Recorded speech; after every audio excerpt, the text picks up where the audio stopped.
Hola, bienvenidos al canal, gracias por acompañarnos hoy. Tenemos un tema muy especial, ¿nos acompañan a verlo? Hoy vamos a meternos de lleno en un tema muy complejo, la adicción al juego. Pero ojo, no vamos a hablar de ello como si fuera una simple falta de voluntad o un vicio. Vamos a entenderlo como lo que es, un trastorno, una auténtica trampa que se monta en el cerebro y que atrapa a la persona en una espiral de la que, de verdad, parece imposible escapar. Y aquí está la gran pregunta, la paradoja que lo envuelve todo. A ver, si la lógica nos dice, y es un hecho, que la casa siempre gana, ¿qué es lo que empuja a una persona a seguir apostando? A apostar su dinero, sus bienes, a veces hasta sus relaciones. Para entenderlo, tenemos que dejar la lógica a un lado y mirar directamente a la química de nuestro propio cerebro. Muy bien, pues vamos a empezar por el principio. Lo primero es saber de qué estamos hablando exactamente, qué es la ludopatía y cómo es posible que algo que empieza como una actividad social, algo divertido, pueda acabar convirtiéndose en una compulsión totalmente fuera de control. Fijaos, la propia Organización Mundial de la Salud lo deja clarísimo. Es un trastorno. Y esta palabra es clave. No es un capricho, no es ser un vicioso, es una condición clínica real. La persona literalmente pierde la capacidad de decidir. Ese impulso por jugar se convierte en una necesidad tan potente que lo domina todo, lo desplaza todo lo demás en su vida. Es que nadie se levanta un día y es adicto. Esto es un camino, un descenso por varias etapas. Todo empieza con el jugador social, que juega de vez en cuando, por curiosidad o por diversión. De ahí se puede pasar a ser un jugador habitual. Las alarmas, de verdad, saltan en la fase de jugador excesivo. Es cuando se empieza a invertir más tiempo del que se tiene, más dinero del que se puede, y sobre todo se empieza a mentir. El último paso, claro, es el jugador patológico. Ahí ya el control se ha perdido por completo. Y ahora vamos a ver lo más fascinante y a la vez lo más peligroso de todo esto. Vamos a ver cómo se construye esta trampa a nivel neurológico. ¿Qué pasa ahí dentro en el cerebro para que alguien se quede enganchado de esta manera? Pues la respuesta está en nuestra propia bioquímica. Es que el juego literalmente secuestra el sistema de recompensa del cerebro. Cada apuesta, incluso antes de saber si se gana o se pierde, provoca una descarga de dopamina. Y la dopamina es ese neurotransmisor del placer, de la motivación, del «qué bien me siento». Se genera una euforia, una excitación, que el cerebro quiere volver a sentir una y otra vez. Es exactamente el mismo mecanismo que se activa con las drogas. Y claro, aquí llega el siguiente problema, el efecto de tolerancia. Como pasa con cualquier adicción, el cerebro se acostumbra. Esa emoción tan intensa que antes se sentía con una apuesta pequeña, de repente ya no es suficiente. Para conseguir la misma descarga de dopamina, la misma sensación, ahora hace falta apostar más cantidad y más a menudo. Es una carrera hacia adelante que sencillamente no se puede ganar.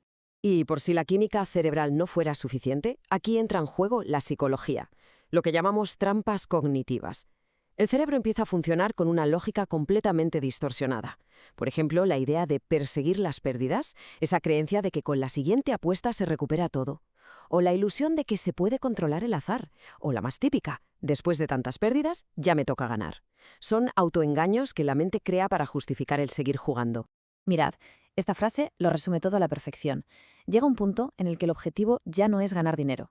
De hecho, es muy común que cuando la persona gana, no se retira. Sigue jugando. ¿Hasta cuándo? Hasta que lo pierde todo otra vez. La adicción está en la acción, en la emoción del momento, en esa descarga de dopamina. Jugar en sí mismo se ha convertido en la meta. Claro, toda esta trampa mental y cerebral no se queda ahí dentro. Tiene consecuencias reales, tangibles y a menudo devastadoras en el mundo real. La vida de la persona y de todo su entorno empieza, poco a poco, a desmoronarse. Este es un cambio psicológico brutal. 100 euros dejan de ser 100 euros para hacer la compra o pagar una factura. Se convierten simplemente en fichas, en créditos para poder seguir en la partida. Esta desconexión con el valor real del dinero es lo que permite que las deudas crezcan y crezcan hasta niveles inimaginables. Esta progresión suele seguir un patrón muy claro. Primero hay una fase de ganancia, donde la persona gana algo de dinero y se crea una falsa sensación de que controla la situación. Inevitablemente llega la fase de pérdida, y ahí es cuando se empieza a apostar más para intentar recuperarlo. A esta le sigue la fase de desesperación, con deudas enormes, mentiras constantes, y se llega al final, a la fase de desesperanza, el punto más bajo, donde la persona ya sabe que va a perder, pero es que no puede parar. Y el golpe, por supuesto, no es solo económico. La carga emocional es tremenda. La persona vive en un estado de ansiedad y estrés constante, siempre ocultando su problema. Se aísla de la familia, de los amigos, por vergüenza, para que no le pregunten, y eso crea un círculo vicioso terrible de soledad que alimenta todavía más la depresión. Y bueno, a nivel financiero, el final del camino es desolador. Las deudas con bancos, con prestamistas, con la propia familia se vuelven inmanejables. Se vende el coche, se venden joyas, a veces se vende hasta la casa. Las necesidades más básicas, como la comida o pagar las facturas, quedan en un segundo plano y eso, claro, arrastra a toda la familia. Vale, te hemos visto la trampa, hemos visto la química y las consecuencias, que son terribles. Pero ahora vamos a la parte más importante. Hablemos de la salida, porque hay esperanza y hay un camino de vuelta. Pero exige dos cosas: saber reconocer las señales y, sobre todo, atreverse a pedir ayuda. Detectar el problema a tiempo lo es todo. Para la familia, para los amigos, las señales suelen ser cambios de humor muy bruscos, mentiras sobre dónde ha estado o en qué ha gastado el dinero, un desinterés repentino por cosas que antes le encantaban. Son pequeñas banderas rojas que hay que saber ver. Y mirad, es el cambio de mentalidad más importante de todos, tanto para la persona que lo sufre como para su entorno. Hay que dejar de verlo como una falta de voluntad, como un defecto moral y empezar a tratarlo como lo que es, una enfermedad. Entender esto quita una losa de culpa enorme y abre la puerta a buscar tratamiento profesional, igual que se haría con la diabetes o con cualquier otra condición médica. El camino para recuperarse se basa en varios pilares. Todo, absolutamente todo, empieza con el paso más difícil: admitir que hay un problema. A partir de ahí es fundamental buscar ayuda profesional para desmontar todas esas ideas irracionales. Al mismo tiempo, hay que cortar por lo sano, bloquear el acceso al juego. Y quizá lo más importante a largo plazo: empezar a construir una vida nueva, con actividades que generen satisfacción de una forma sana. Y nos vamos con esta pregunta, que es la clave de todo, porque la recuperación no consiste solo en dejar de jugar, consiste en reconstruir una vida. Se trata de encontrar un nuevo propósito, de reconectar con aficiones, con personas. Se trata de encontrar algo que llene ese vacío que antes ocupaba el juego.